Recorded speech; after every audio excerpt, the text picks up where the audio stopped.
No sound. How about now? Do we have sound now? Thank you for that. Do I have a 5 by 5? Let's make sure we do because we don't want anybody to miss anything today.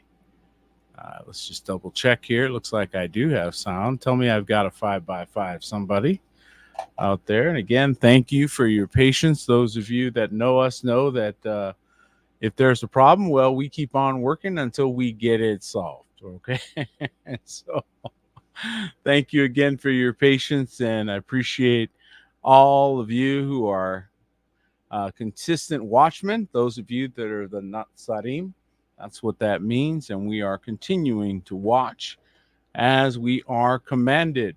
And that is an important part of shining your light before men. And so, one of the things that I believe Elohim is doing, thank you again for the 5 by 5s out there. Yes, it was a my size problem. That's right. We always have to remember that. Amen and amen. And so, those of you that are joining us perhaps for the first time, we do these on a weekly basis. And what we're essentially always doing is keeping ourselves at that 10,000-foot view by the grace of our Elohim to watch the events as they unfold in accordance to scriptural prophecy and the things that have been anticipated for millennia and we're now seeing come to pass before our very eyes. Many of you are sitting back going, wow, this is revelation manifesting in front of us. We're seeing all of the things that were discussed and prophesied. And that is correct. And so if you're coming to that place now, maybe you're one of those that are just now waking up and you're just now realizing, wow, we are in a fight. We are in a war. This is not a joke. Well, let us encourage you because I believe Elohim still has his people upon the earth. And we are commanded according to the scripture to watch, therefore. So we keep an eye. And for that purpose, we do have a website that we put all of the stories that we're going to be talking about tonight right here at remnantwatch.com. Please bookmark that. And again, as I reminded you yesterday, this banner will always take you to the latest episode or the latest weekly news update. It's always changed each week. And we just keep track of the things that we're talking about. Simple, ready reference with easy graphics to follow and no distractions. And we do that intentionally because as it is, you are always being bombarded by sales messages, marketing messages, all kinds of things to distract you from content. And so while we can't control all of it, and certainly you're going to be traveling as you go through links, but the least we can do is make it easy as possible to sort through those things. All right. And on that note, let's get into the news. And this week, our top story, Saudi Arabia, and this is something that we've been paying attention to for quite some time. I think this was like watching paint dry. We saw this one coming a mile away, maybe 10,000 miles away, right? 50 years later, Saudi Arabia exits the U.S. petrodollar. And for those that don't know, in 1974, this deal was established between the U.S. dollar and the Saudi Arabian kingdom. The financial markets are bracing for disruption now that Saudi Arabia decided not to renew its 50-year petrodollar relationship with the United States. So this just happened. So we're in rare air. I'm thinking of Wile E. Coyote chasing the roadrunner right off the cliff, and we're right at that place where he's no longer on the cliff, but he's just hanging there in the air, and he realizes, whoa, that's where we are right now. And so the contract originally signed June 8th, 1974, expired on June 9th, 2024. And although it was actually established in 1972, when the U.S. decoupled from its currency, from gold. So we just crossed into a very dangerous place where The average person is still operating, they're running along as if everything is fine and there's no issues. But you should know that, of course, that's just not the case. The reality is that this oil took the place of precious metals as a way to shore up the value of the currency. So while it was true that it was taken off of the gold standard in 1972, because it was exclusively needed for the transfer, for the use of the purchase of oil, that made it essentially tied to a different commodity. So it still is tied to a commodity. It just wasn't tied to its original commodity tie. Well, now that's gone. And so the inertia, if you will, is going to only carry so far. And then at some point, like I said, Wile E. Coyote chasing the Roadrunner off the cliff. And so just understand that. And it's not just that they are no longer renewing the agreement. So it's not just that. It's also this. So it's not just that, they don't want US dollars anymore as the exclusive trading unit, but they went ahead and chose the Chinese yuan over the US dollar. Okay, so this is very dramatic. The 50-year petrodollar era between Saudi Arabia and the United States has ended. The emergence of the Chinese yuan as a challenger to the dollar's dominance raises interest. Reports from foreign media and industry sources on the 14th reveal that the petrodollar agreement between Saudi Arabia and the United States expired on the 9th, and oil-producing countries in the Middle East, which supply oil globally, established the so-called petrodollar reconciling mechanism by reinvesting dollars in U.S. Treasury bonds and financial markets. And so basically it was just basic circle that they were involved in. And in case you hadn't noticed, the countries in the East are exiting that merry-go-round. And so they're leaving the West holding the bag. Because they're liquidating their treasuries and their assets in that denomination, they're leaving the last holder, just like a hot potato. The last holder is usually going to be the public in any currency that collapses, or any currency that does not, that falls, like the Iraqi dinar did. It was trading at around $3.50 before the Iraq War.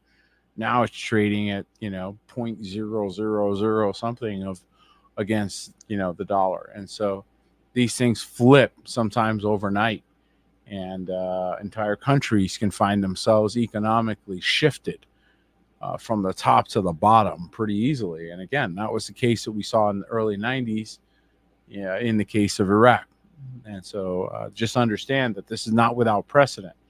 I've lived through the massive devaluation of the Mexican peso, massive devaluation of the Venezuelan and Argentinian financial system. So we've watched the collapse, and there was merciless. It was just merciless. It was the average guy on the street that really did the suffering. So those that were in the know got themselves into other currencies or other assets and watched the free fall. I believe we're being set up for something very similar. And so this is why it's important for you to know about these things ahead of time. It affects your planning, makes you think differently. And again, understand that these were things that were prophesied to come. The scripture talks about a time coming in the book of Revelation where a loaf of bread will cost a man a day's wages. And so we are definitely crossing into that kind of time period that we're seeing that kind of situation. And again, you guys have to understand the geopolitical situation is shifting rather quickly. And as a result, now we're anticipating even more so that there is likely to be some type of conflict and some type of change in the status quo with regard to Taiwan in the East. And the top U.S. commanders are outlining what they call a hellscape response if China invades Taiwan. Top U.S. naval commander outlined a hellscape American response. If China decides to invade Taiwan, in an interview with the Washington Post published today, U.S. maintains a position of strategic ambiguity when it comes to Taiwan, not committing to whether it would military to defend the island in the event of a Chinese incursion. But Navy Admiral Samuel Paparo, the new chief of the U.S. Indo-Pacific Command, told the Post in an interview that there is a plan to deter China by ensuring that Beijing understands the utterly miserable consequences it could suffer if it does launch an incursion. Now, I'm pretty sure that they're aware of that. I'm pretty sure that they're aware of the price tag. But I frankly think that those that think they have this under completely understand what's going on here are probably going to be confused. I believe that we're going to see evidence that indicates that Taiwan is just another. If you know what's really going on in Ukraine, then you will, if you know, well, then you're going to know what's really going on in Taiwan. Okay, so it's a stronghold that has to be taken down for other reasons than you may be aware. And remember, I will only remind you of this, that Messiah said, anyone who would hurt a child, be better for him that he had a millstone tied about his neck to be cast into the sea than to hurt one of those that believe in him, right? And so what you're watching is, to some degree, correction. And Elohim is bringing it through various mechanisms. And that's about all I can say about that right now. But I'm just letting you know there's more going on than you may be aware. And so the narrative spinning is out in full force.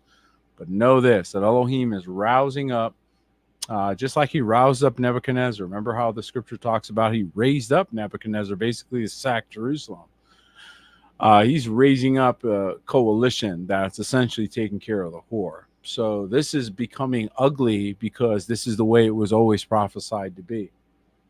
And this state of siege that is created by the mental stress of constant telling you that there's potential for war is exactly the atmosphere that they want. This, again, is a dangerous thing for all of us, because anytime you put people in a state of high anxiety, what do you think the quality of their decisions are? What do you think the level of wisdom and creativity is? And so this is why it's very important for us to be informed. What do we say every week? Without being overwhelmed. And now we're hearing over 300,000 NATO troops are on high readiness to tackle the threat from Russia. This is really bizarre that we're seeing these types of headlines, but there it is. Ukraine's Western allies are trying to bolster their military support as Russian troops launch attacks along the more than 1,000-kilometer front line, taking advantage of lengthy delay in U.S. military aid. Folks, this theater is almost about done wrapping up. And basically continuing to stoke this has proven to be quite foolish. And we're starting to see sort of the signs of the beginning of the end. The signs of the beginning of the end are manifesting in front of us. And while on the one hand, I do believe a lot of things are being promoted and what have you, I think some of this is theatrical, meant to make the commoner feel the way that they're feeling, so as to bring in yet the next scenario. So a lot of this is manipulation, but we do see the mystery as Russia abruptly flips nuclear drills scenario. Bum, bum, bum. So we've been seeing a lot more headlines that are, again, just meant to traumatize. Russia abruptly changed its nuclear drill scenario on Wednesday, moving it closer to NATO borders a day after Moscow and its allies in Belarus launched drills aimed at training their troops in tactical nuclear weapons. Russian President Vladimir Putin ordered the military drills in May in response to what the Kremlin has described as provocative statements and threats from the West. The Russian Defense Ministry said on May 21st that the first stage of the drills had started, involving practical testing of the preparation and use of non-strategic nuclear weapons in the country's southern military district, and Moscow's second stage of drills begins on Tuesday along Belarusian troops. So, we also saw the U.S. government put out a statement concerning its nuclear powers, and I believe announcing. Yeah, so basically, we've got some saber rattling on the nuclear level, right? So what's that meant to do? Put everybody under their desk. Quick, run under your desk. Right? Aren't you supposed to be terrified? Exactly what they want. And so this is what I believe is manifesting right now, which means again, the agenda is moving. So we're watching the unfolding of the things that confirm what we were told would come to pass.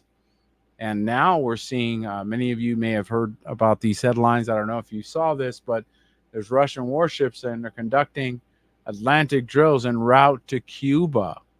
Cuba is only 90 miles from Miami, folks, and new hypersonic missiles are on board. Okay, so Russia is saying, oh, you want to put troops on my border? No problem. Here we go.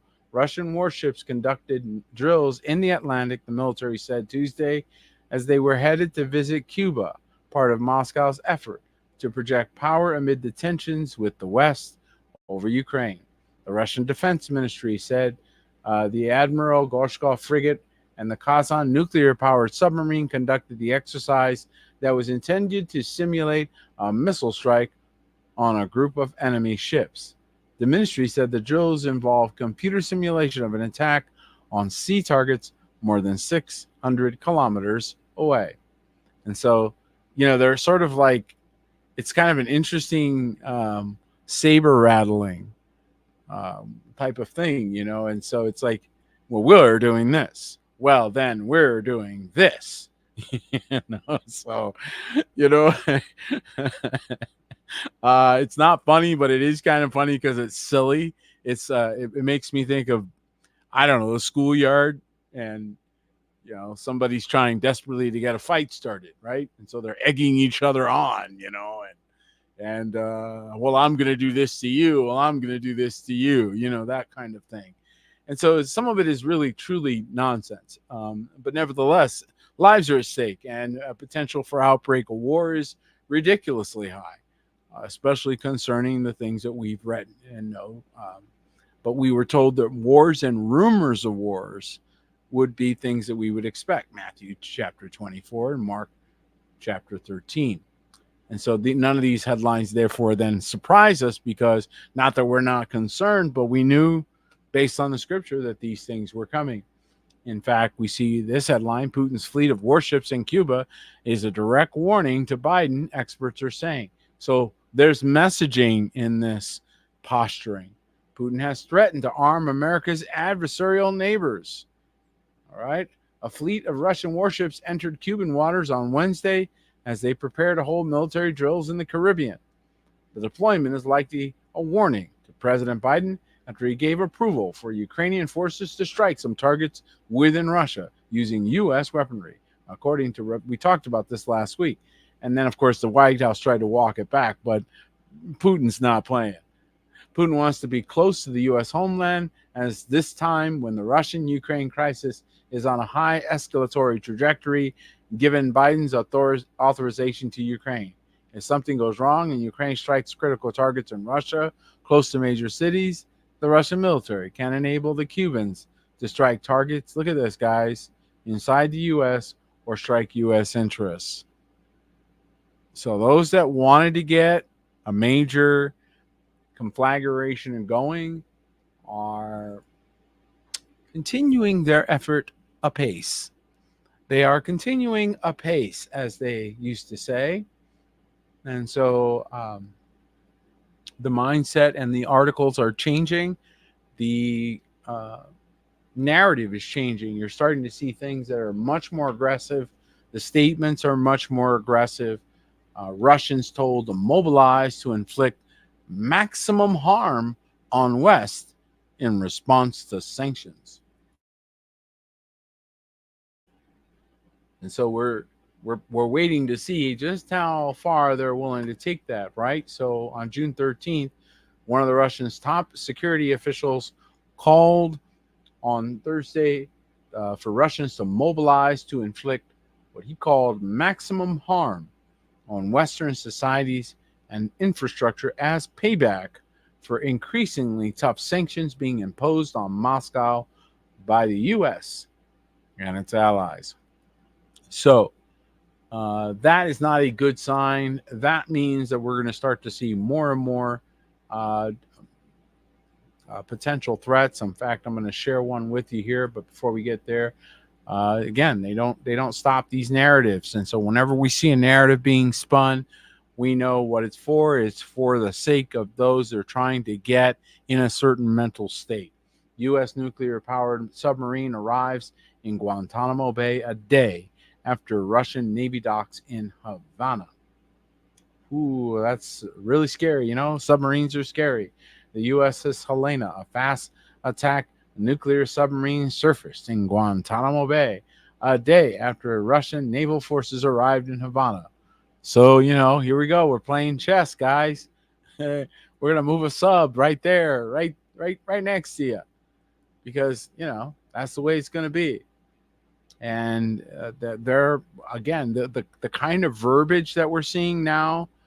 Okay, this is getting a lot hotter. So as we're watching the temperature of these headlines, it's getting tighter. Russian military expert suggests Kremlin plans nuclear strikes on ships. So we just read a little bit about that, and they're basically exercising that way, right? And this is very, very dangerous because, again, remember that the BRICS is all united. So you've got Brazil, Russia,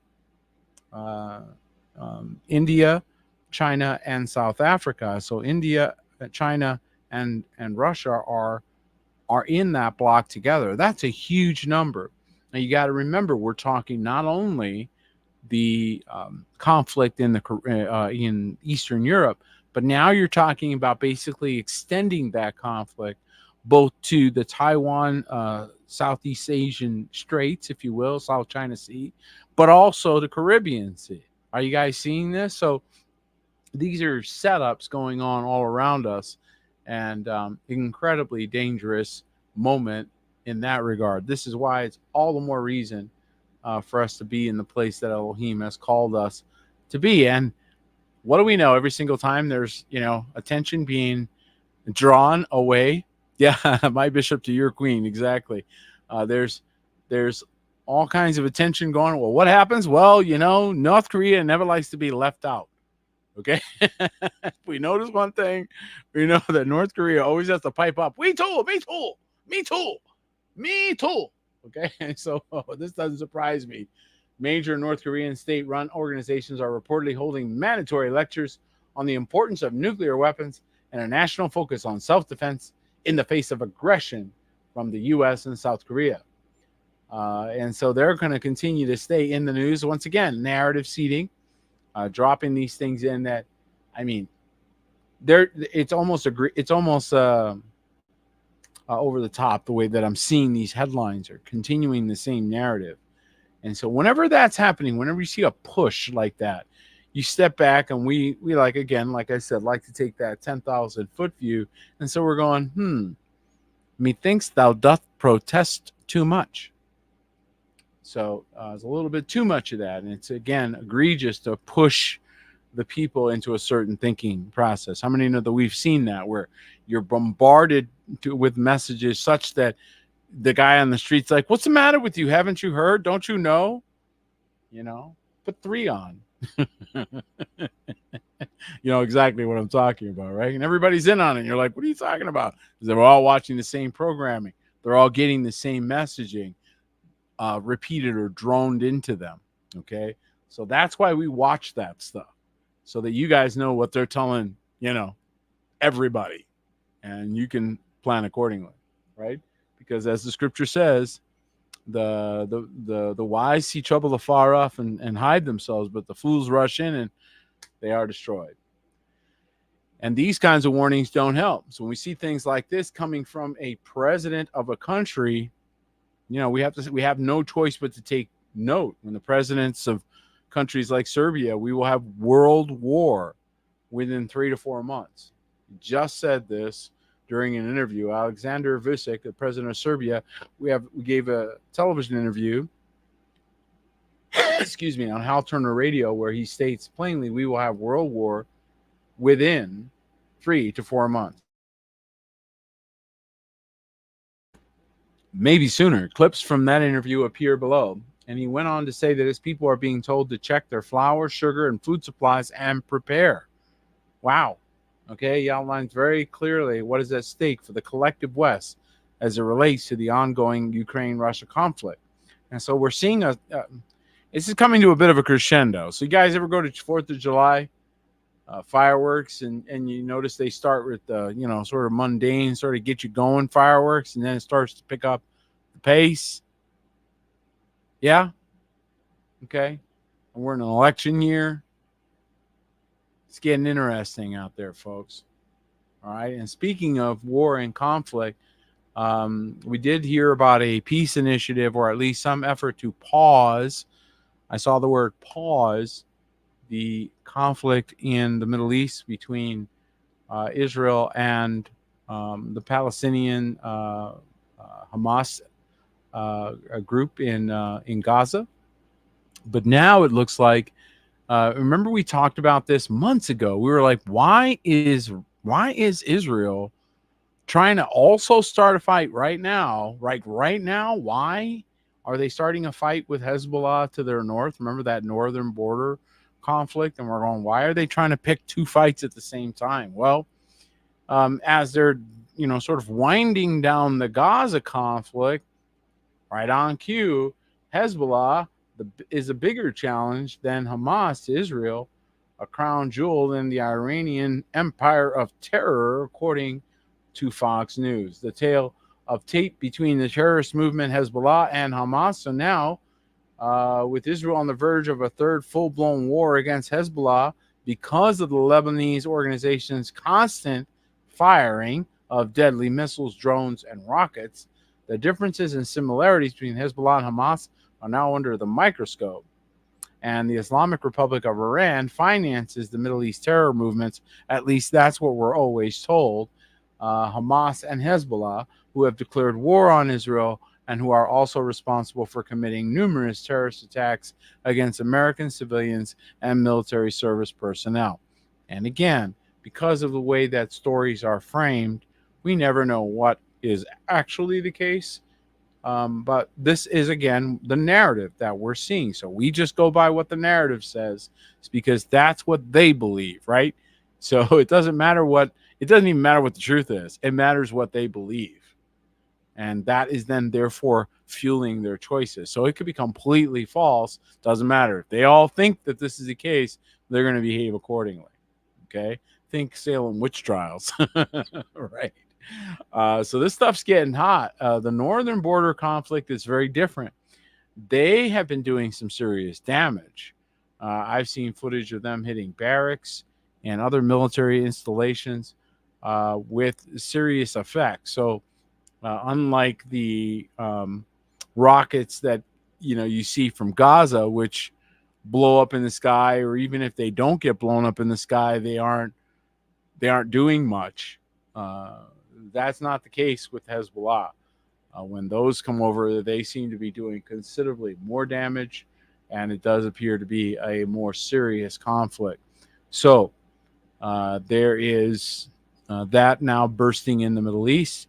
And again, remember that we already saw last week that Turkey had made a declaration that the Arab nation should be responding more aggressively to Israel. So is the Hezbollah effort a reflection of that stoking up? Can we blame Erdogan for that? Is he stoking the fire? We don't know. We're watching this unfold, but the scripture tells us that there is confederations that we will watch unfold, and that's why this is of grave interest to us. And of course, we know that the great final battle of Har Megiddo, which happens in the northern portion of what is Israel proper, is still foretold. So are we slowly making our way to fulfill that scriptural prophecy. And speaking again of land, there's a global rush for farmland, which in and of itself could trigger world war, according to this documentary, which I found interesting. A global network of powerful elites, fueled in part by Wall Street, is buying up land and water around the world. And many of you have noted that this has been something that slowly people are figuring out, that there are high dollar, very deep pocketed people that are going around to buy land. This global land rush has led to wrecked wells and lost farms in Arizona to Zambia, and it risks sowing the seeds of future global conflict, according to The Grab, a new documentary out today from Gabriella Colperthwaite, the director of Blackfish. The film follows a 7-year investigation by producer, how long? 7 years. You can't make this stuff up, folks. By producer and journalist Nathan Halverson of the Center for Investigative Reporting, as he peels back the layers of deceptive simple question: why did a state-backed Chinese corporation buy America's biggest pork producer in 2013? It's a really great question. And I do remember seeing there were some serious conflicts with a farm up towards Phoenix that was purchased, I believe, by Saudi Arabia. And they were using up a ridiculous amount of water. And so, of course, the people that actually live in Arizona were, obviously reacting to that. So very interesting point. And I do believe that we need to be aware of the reality that it's all shifting. And so this shifting indicates, I believe, that they're anticipating the sort of chaos that occurs, like think about Revolutionary War, right? So just before the Revolutionary War, and the Revolutionary War is coming, and you're pre-positioning yourself, you're getting yourself prepared, because property rights survive wars. Doesn't matter what the new government is, you're still the owner of that plantation. So if you own it and you have documentation showing that you own it, then theoretically it should survive any governmental changes. And so that's what they're doing. They're pre-positioning themselves so that post reorganization, post whatever, they have those pieces of assets. I don't believe that'll prevail. I believe the forces that are coming for them, I don't believe that's a place they're going to be able to hide. Let's just put it like that. So this is going to get interesting very quick. And we're starting to see more and more sort of bizarre things. One of the things that we were told in 2014, Elohim gave me a word. I published it and shared it many, many, many times. There were 10 things that were going to happen before the king returned. And one of those things that we were going to see that I thought was really bizarre, it was on the list. It was, quite a list. But one of the things that we saw was that disclosure would go mainstream. I remember when I wrote it down as he gave it to me, I thought, wow, that ought to be interesting. Remember, April 1st, 2014, they were still in full-on denial of this stuff.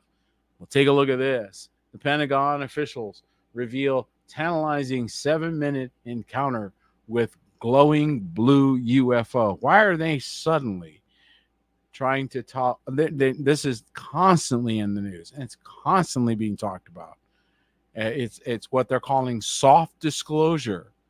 This is something he told me would happen. I really didn't. I didn't see any natural indications that was going to be the case.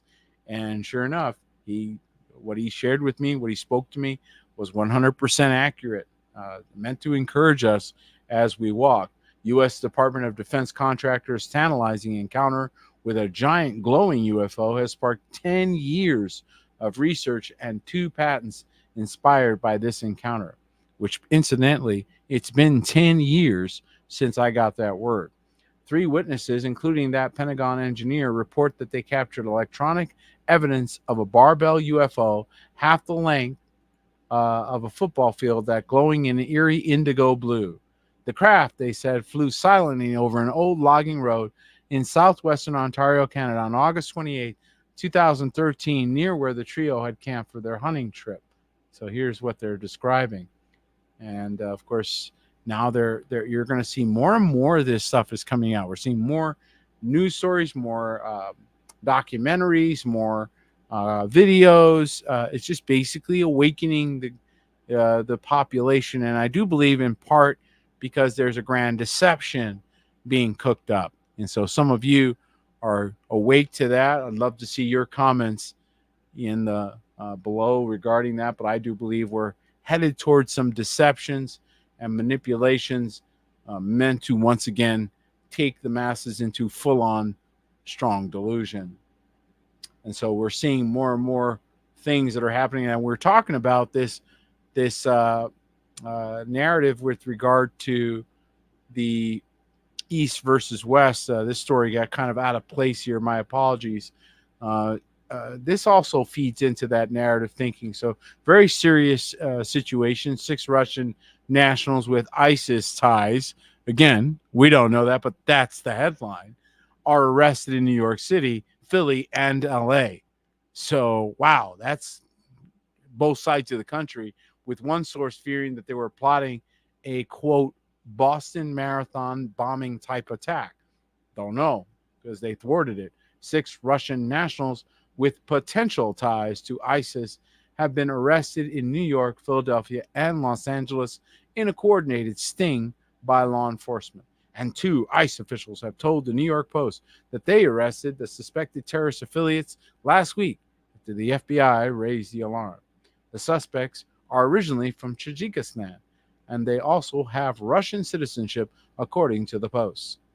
And of course, this just reinvokes all of the pain and fear that goes from this event. So this is a form of mind control, folks, when they invoke a previous pain and then simply attach it to something else. This is re-traumatizing. So it's a very interesting tactic being used there. And again, without real evidence of it, it's just headlines. And so what we watch a lot of times is this narrative movement as they keep seeding what they want you to think and want us to understand. Whether it's true or not, we don't know. But we do know that's what they're reporting. Okay? And so what do we know is going to happen as a result? What does the scripture tell us to look for? Well, that men's hearts would fail them for fear. So what's one of the leading causes of death right now? Major health organization makes startling heart disease prediction, near perfect storm they're predicting. That's interesting, don't you think? It's exactly what we were told to expect. Men's hearts would fail. Cardiologists react to major risk factors and offers tips for prevention. What's the number one? Heart failure. Okay? Heart disease has been the world's number one killer for over a century. Heart disease, heart failure. And experts predict that it will become even more prevalent in the coming decades. A report this month from the American Heart Association. So they're getting ahead. And why do you think they're getting ahead of this? What do we know is one of the side effects of the venom? All right, what do we know is one of the side effects that has been indicated of that which has been offered to the public? Heart problems. And so they're now getting in front of this to talk about, alternative reasons. And they're basically giving you plausible deniability. So it's not such a straight line to anyone's actions if you can read through the lines on that. And so this is, again, another form of manipulation in my view. And I do think that there is serious risk. I do believe that the risk has been continuous. I do believe that we've all been lied to about the food effects that we are all suffering. And that's why it's important that you decouple yourself from the world's food supply, if you can even call most of it food, once you look at the chemical composition. As a matter of fact, much of what you call food wouldn't even be allowed in other countries. Do you know that the bread in the United States isn't even called bread overseas, not even considered bread? And so I was just stunned as I watched something about that, comparing the Europeans to what is consumed here domestically in the West. And so it is a war that even includes your food. And again, it's a war for minds. So one of the things that, and by the way, mentioning heart, I want to thank everyone who prayed for our brother Moshe. to recover from an episode, an attack that he had to go through, and he has come out the other side, and he's raring to go and on fire and calling out his enemies. So I was very encouraged to see that. He was very on fire, and Elohim is not done using that vessel. And so thank you to every one of you who intercede one for another. And that is critical in this hour, especially that we would not fall victim to some of the snares or some of the tricks. And I'm not sure what we're looking at here, but this looks a little tricksy to me. See, whenever you start to give people things and then create a dependency, well, that puts you in a position of power, and they're not going to know that they're in a noose until it's too late. So this one has me gravely concerned. Guaranteed basic income, which, by the way, doesn't make any sense in a capitalist society, but I digress. Guaranteed basic income program spread across the country. Is it coming to your city? Okay, while studies have shown the pilots have been beneficial, some of these programs face funding and legal challenges. Guaranteed basic income, or GBI. We've been hearing more and more about this slowly. Why do they want that? Well, because then they have control over those people. Once they have you receiving something that you've become accustomed to, then the next thing you know, they can say, oh, we're going to discontinue that program. Oh, but as long as you do this or this or this, right? And so this is where it gets a bit scary. And yes, smells a little communistic to me. Fox News Digital last week spoke with Michael T. Dubs, the president of the organization called Mayors for Guaranteed Income, to discuss why cities have been launching GBI pilots. Then Mayor of Stockton, California, Tubbs launched the organization Mayors for Guaranteed Income after noticing a lack of economic opportunity in Stockton and abroad. So let me see if I got this right. Rather than establishing a funding for small businesses to maybe increase hiring or incentivize certain activities, I don't know, potholes, fix some bridges, something, right? That'll stir the economy. No, we're just going to give people money just because. And what do you think they know full well what the results of this is going to be. They know full well what they're doing. It's not like they aren't aware. They know exactly what they're doing, and they know what the results will be. It'll be catastrophic. You'll see the problems. This is coming right out of, this is thinking that created homelessness already. That's been the fruit of it. And now we're seeing just, doubling down on already a really foolish thinking process. And it's just continuing to grow legs because they don't know what to do. This is what happens when you have bureaucrats, people that don't have real world experience, ascending to positions of authority and then telling the people that actually know what they're doing what to do. And any business that's been taken over by a relative because they were the relative of somebody, not because they were experienced or knew what they were doing. You've all lived through that. We've all seen it in our lifetimes where the unqualified are put in positions of authority. And so this is one of the problems with our particular form of government here in the West, is that it can allow people to ascend to authority that maybe shouldn't be there, right? It's not meritorious always. And this unfortunately causes some serious damage. And but maybe we got an answer for this. I mean, come on, after all, how many who has not been upset at the corruption in politics since Tammany Hall, going back hundreds of years, right? So maybe the answer is this.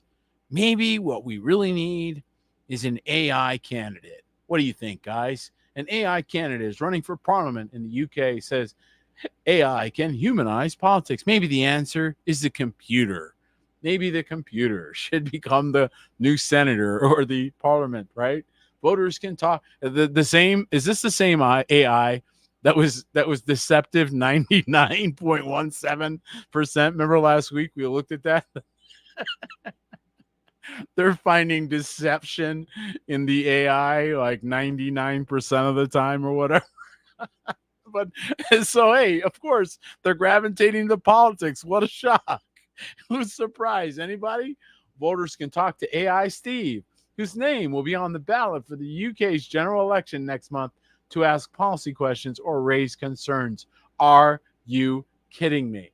An artificial intelligence candidate is on the ballot for the United Kingdom's general election next month. This wasn't so crazy and had such terrible implications. It would be hilarious. Comedians should be ripping this. AI Steve, represented by Sussex businessman Steve Endicott, will appear on the ballot alongside non-AI candidates. Non-AI candidates. Look at this. Non-artificially enhanced candidates, and then the artificially enhanced candidate. Oh, wow. AI Steve is the AI co-pilot, Endicott said in an interview. I'm the real politician going into Parliament, but I'm controlled by my co-pilot. Did he actually say that? He did. You heard it here. Okay. We are literally closing in here, folks. Yes, I know. You're sitting there going, what? Wait, what? Some of you are going to want to rewind to see if I actually read that correct. And you'll find the story right on Remnant Watch, okay? An AI politician. Can you believe this? And I do believe that, you know, one of the other indicators, again, something that man really doesn't fully control, thinks he does, but he really doesn't, is the reaction of the earth.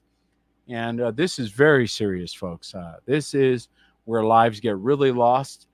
And we're starting to see major changes going on.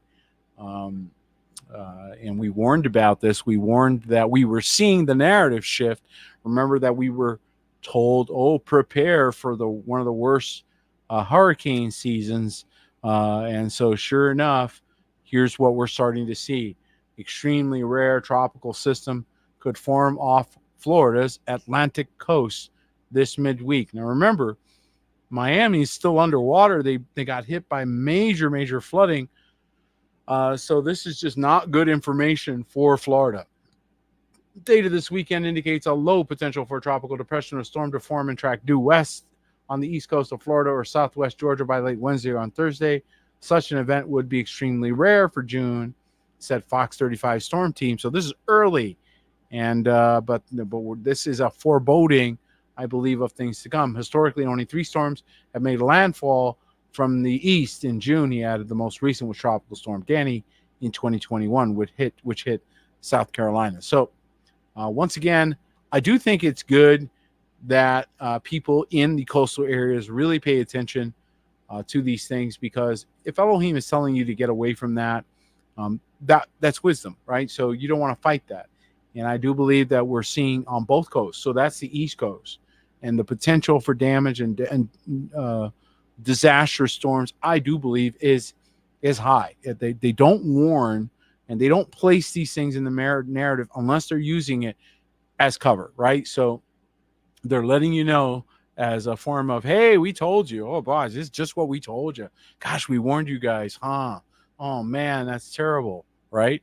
And so that's why I do believe that there's some validity to the threats of serious weather changes and geological changes. So we saw the earthquakes ticking upward. We're watching the storms ticking upward. We're also watching volcanoes, like the one in Iceland as an example, that are becoming more active. There was one in Indonesia. So we're watching the earth reacting to vomit out its inhabitants. Are we on our way to major catastrophic changes? Many people believe so. And as a matter of fact, in California, and this is something that we've talked about before, that the West Coast has some serious threats for it's the faults that are there. And according to researchers, again, we've had several stories along this line, and this continues to get more and more dire. We were just watching the narrative. Researchers gain clearest picture yet of a fault that threatens the Pacific Northwest. An underwater fault could devastate the West Coast with a major earthquake and tsunami. Researchers mapped it comprehensively for the first time. A silent colossus, this is what they're calling it. Okay, so we watch these words they use. Lurks off the Pacific coast, threatening hundreds of miles of coastline with tsunamis and devastating earthquakes. So once again, This is what's being put out there in the collective mindset. For decades, scientists have warned about the potential of the Cascadia subduction zone, a megathrust fault that runs offshore along the coast from northern Vancouver Island to Cape Mendocino, California. When the fault, or even a portion of it, next snaps, it will reshape life in Oregon, Washington, and Northern California. And so I do believe that we are moving into the season when that level of catastrophic earth changes may occur.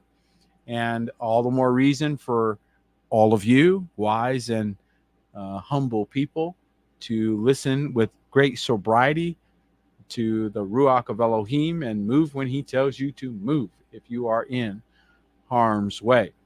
And things are getting difficult in the United States and in the West. Many of you have my sympathy out there. I talk often here. I say I don't know how, especially the young families, but really across the board, I really don't know how they're doing it. It is extremely difficult, and you have our prayers, and know that we pray for you every single night, that Elohim would bless you and bless your table, because this is serious out there, folks. And more than a quarter of Americans are admitting to skipping meals due to skyrocketing grocery costs. How many of you can relate to this and can see that this is in fact coming to pass? 26% of respondents claim they purchase unhealthy foods for themselves or their families because of inflation. So because they can't afford it, and you know, they got to eat, they're slowly starting to compromise, right? So more than a quarter of Americans have resorted to skipping meals to avoid paying inflated grocery store prices, according to a new survey, according to a study. And again, remember, this is not the groceries going up, this is the dollar's value going down. According to a study by Qualtrics on behalf of Intuit Credit Karma, 80% of Americans say they have felt a notable increase in grocery costs in recent years. More than a quarter of respondents say the increased costs has led them to occasionally skip meals, while about 1/3 say they spend more than 60%. I knew it.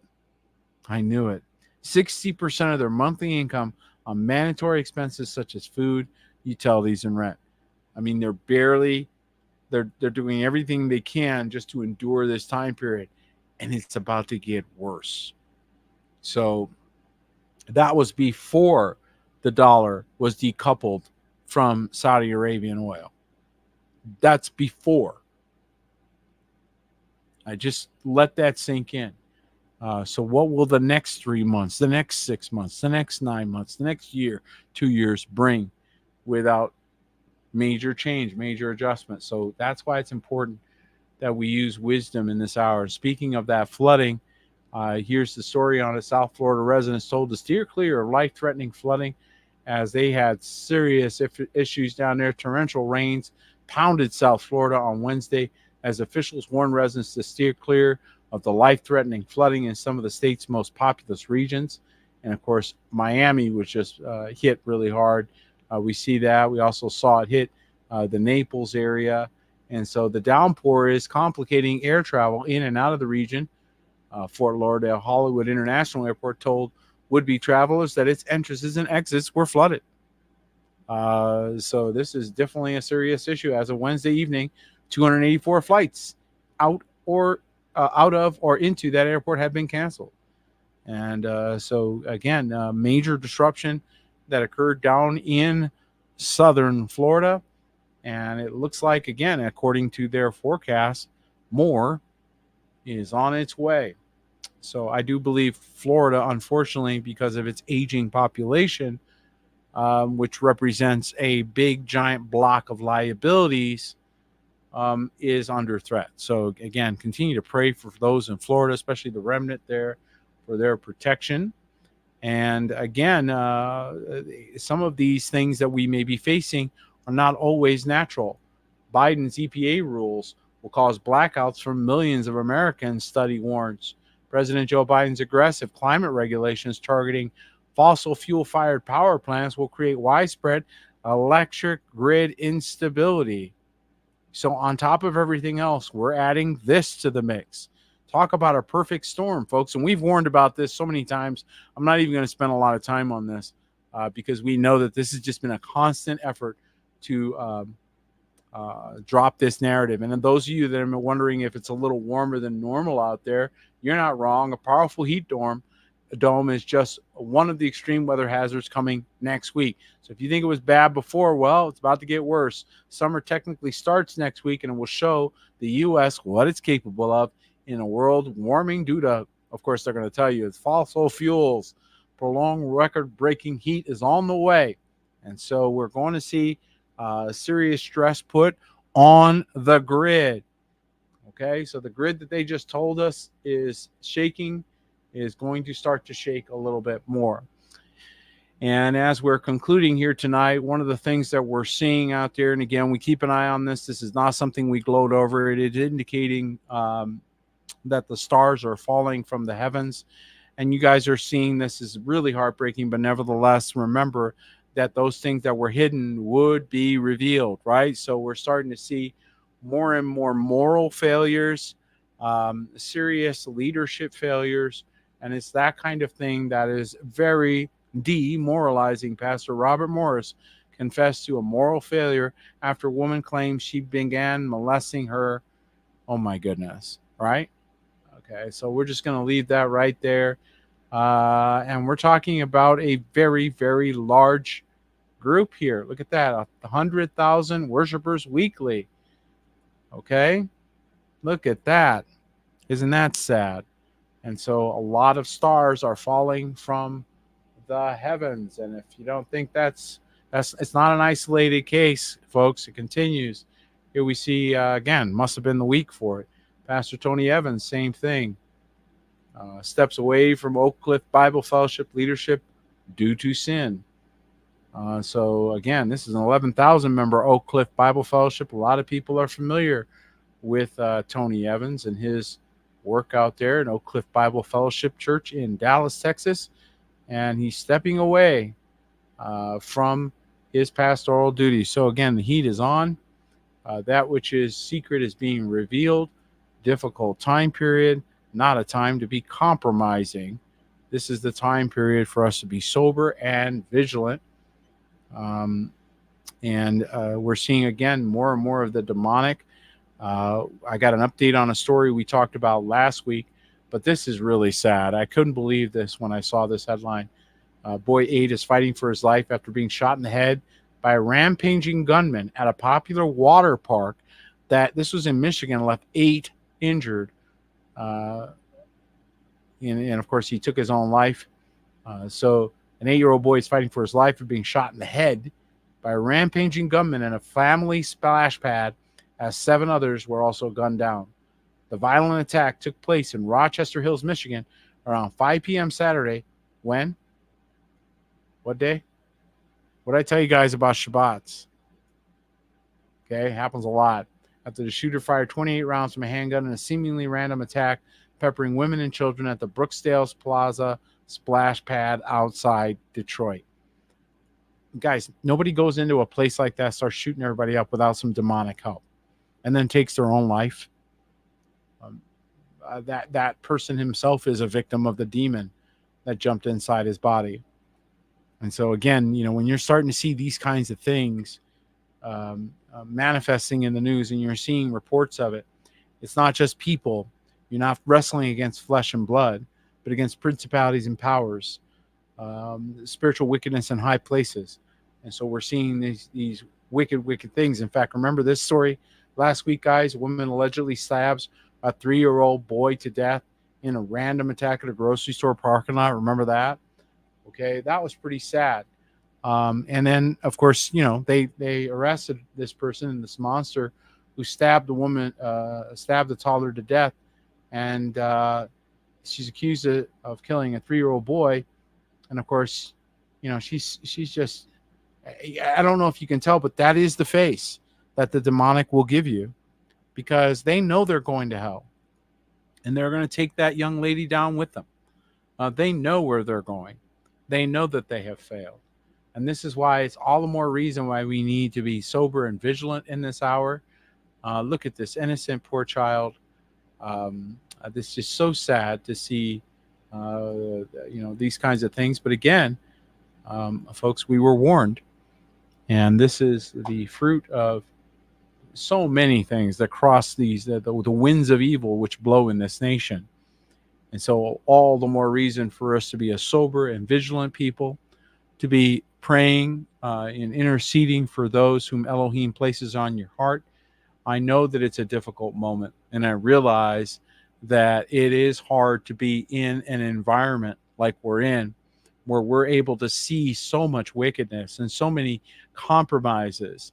And that's why it is so important for us to be a light in the darkness, to continue to shine our light before men, to be a good example as he commanded us to be. He said to all the elders, right, to be an example onto the flock. And so let me encourage all of you to continue to shine your light, continue to be a blessing, continue to intercede, continue to seek first his kingdom and his Zedakah, his righteousness, because again, these days are the days of the separation of the wheat from the tare.